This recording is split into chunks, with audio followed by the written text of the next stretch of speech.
What makes a hero? A hero is more than just someone who saves lives. It's someone who is kind and goes out of their way to help others. Across the DMV, there are many unmasked heroes who pour into the community without asking for anything in return. We wanted to take the time to highlight those people and their contributions. I'm Samantha Gilstrap, and this is DMV Heroes.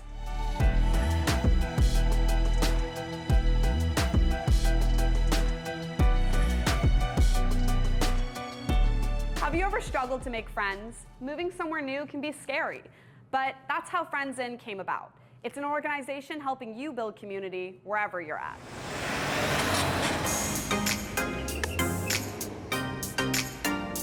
Hey y'all, welcome to Friends in DC.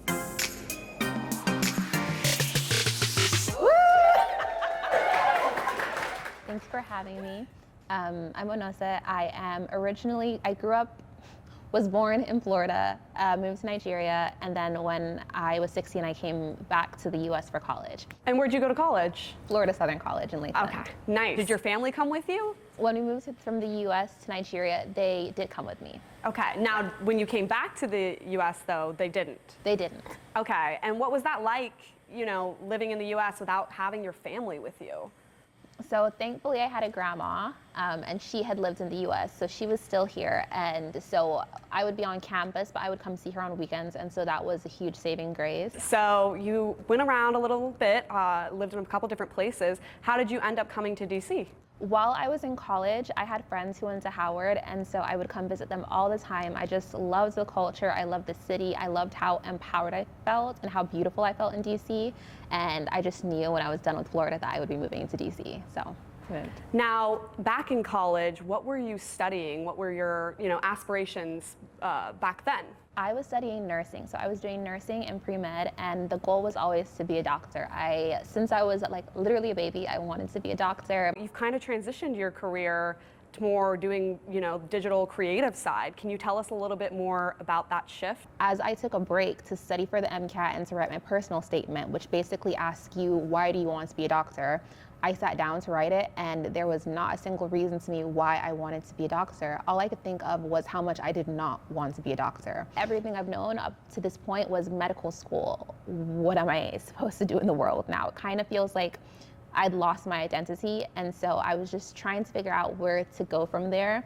And at that point, during my year in grad school, around the second semester, I had started posting more DC content and had started to pick up. And everybody around was like, why don't you just do that full time?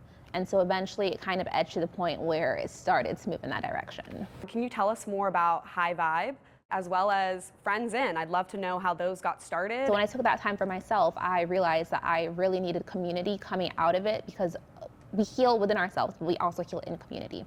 And so I was looking for things to do that truly resonated with me. So I started looking for things to do in DC. High Vibe events in Washington, DC this week. I was like, you know what? If I feel this way, I'm sure there are other people who probably have the same vibe as me and want to do things that I probably like doing. So I started compiling the list and sharing it. 3, we have a fireside chat with Street Sense Media on Thursday. 4, we have a free winter wellness expo at Grounded with tons of wellness experiences and pop-ups. And then I would take videos of the experiences and I started posting it on TikTok. So that's kind of how that started up.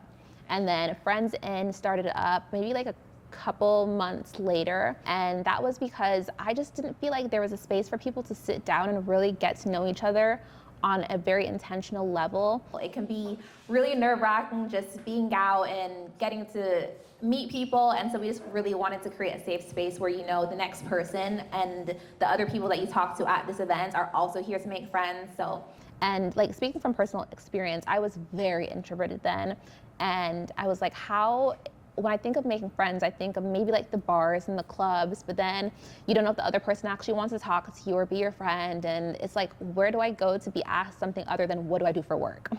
And I just wanted something that felt real and authentic and connecting. I have met a few dozen of people here that I, keep in contact. I was randomly one day just scrolling on Eventbrite, and I was like, oh, that looks interesting. Let me go ahead and try it. If I can, I will come by and support her as much as I can. I've been in this area for 12 years, so just trying new stuff. Oh, what's your name? Matt P. Or Pirafon. Yeah, nice to meet you. Yeah, you can call me P, yeah. You're finding these events, you're creating and curating. What's the impact behind that work? The entire intention is just to connect people with themselves. So, are you from here, from the area? But I've been here since 2006, so it's been, yeah, pretty much like 18, 19 years. Yeah. Thailand. I was born and raised there. Yeah. I share them so that you can do something that connects you with yourself, but also connects you with your community, and also just sparks joy within you as well. When I want bread, I want naan, right? I want like, You want thick? the dollars. I was moving $5 from savings to checking. That was part of like the whole high vibrational name was there's this scale of vibrations, and at the top you have gratitude and appreciation and joy and love, and that's what I really want people to feel from these events that I was sharing.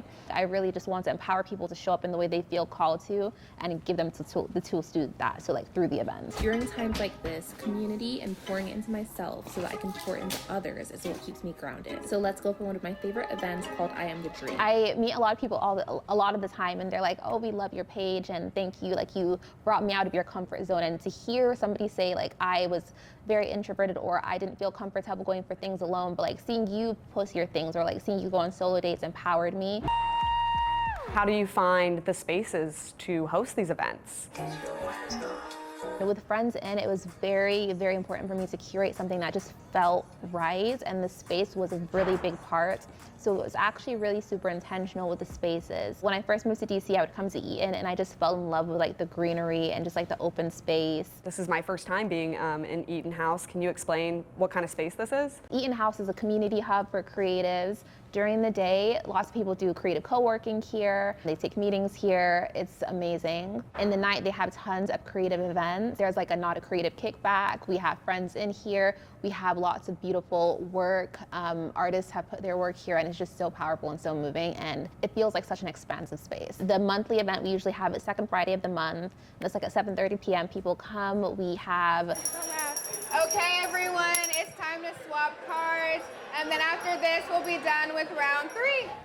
Connection cards that people use to connect with each other. It's really cute, really fun. We really wanted to make it introvert friendly. And so it's just that space where you can come, you know that other people that are here also want to make friends, so it takes that pressure off, and everybody's just really sweet. Could you explain how you joined the cohort residency here?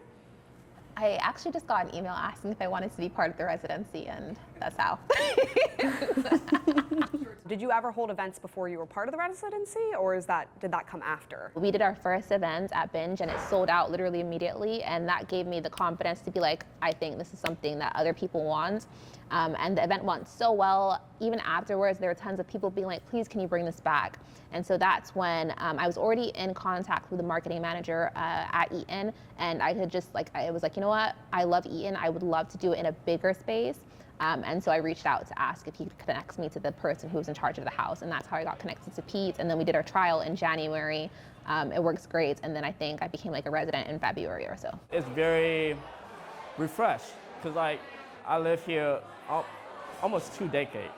This is more of like comfort zone for a lot of people that are new here, or even like I feel like they don't have a friend to be around with. I put my number in your phone, actually, in your card. Oh, perfect. I'm gonna text So just text me. I'm really gonna text you when I open this. Okay, yes, text me. It was really, really good. Got to meet a variety of people, all really cool. Everybody was really welcoming, really just free and open to talk. I know Friends In is obviously about building community. Can you let me know what community means to you and why that's so important to find? To me, community is just the people that you surround yourself with, and even if you're not actively speaking to them, I feel like even just showing up, that act of showing up repetitively and being in that space and knowing that there are other people here who also show up in that space, and eventually y'all may talk to each other, but just that feeling that other people have your back even though we don't have to vocalize it is just like a beautiful feeling to have. Now we're talking about the future of Friends In. What is the dream? What do you see? What do you think's possible? I love that question. For Friends in future, I Well, for sure this year we're going on tour to different cities. But apart from just going on tour to different cities, I would love for there to be chapters in different cities so that whenever people feel like they want that need for community, there are cities all over the US and like if we're talking my biggest dreams all over the world where people can come and make friends and have those friendships intentionally. Now, going back to more personal about you, leaving the medical field and pursuing this, how has that changed your life for the better? I'm so much happier. I'm so much happier. I feel like I'm walking in purpose and I feel more connected to my purpose. And it is very scary at times. It's very scary on a path where there's no blueprint, kind of like corporate. So there's a lot of scariness in it, but I just feel like I'm on the right path and I feel much more connected. If you're feeling introverted or if you're feeling kind of wary about coming to our events, come. It's a very safe space to come and make friends and get to know people. For High Vibe in general, just telling people and empowering people to put themselves out there and to live the life that they want to live. They don't have to follow the blueprints. And if they feel called to something, it's for a reason and to chase it. I'm Samantha Gilstrap. And we are DMV Heroes.